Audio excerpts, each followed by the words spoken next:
My dear students, there are certain other things which we need to consider in the interview. Perception. This is one of the most important component of the interview.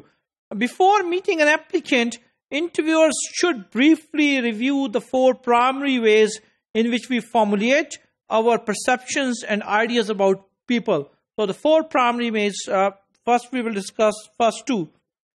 These four aspects of the perceptions include first impression, number two, information from others, number three, single statements, and number four, ethnocentrism. Together form a valuable interview component. So first we will talk about first impression. This is the most prevalent and often most damaging way of formulating ideas about people, since we often form a first impression without even realizing it. So this is more prevalent, but it is most damaging as well. So we need to be very much careful in making the first impression about an applicant.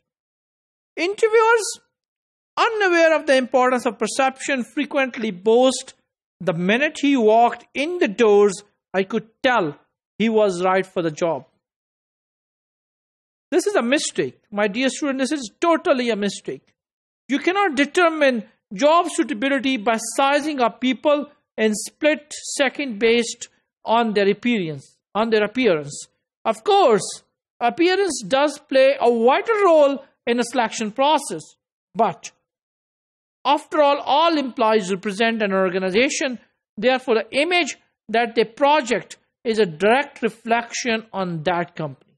So obviously the first impression is the last impression. This is a very common saying by different people. First impression should play a role in your decision-making process, but not at all at the exclusion of all the other factors to be examined.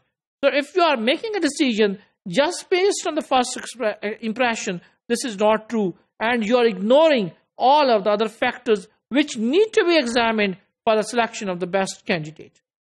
Don't allow them to act as a substitute for your judgment.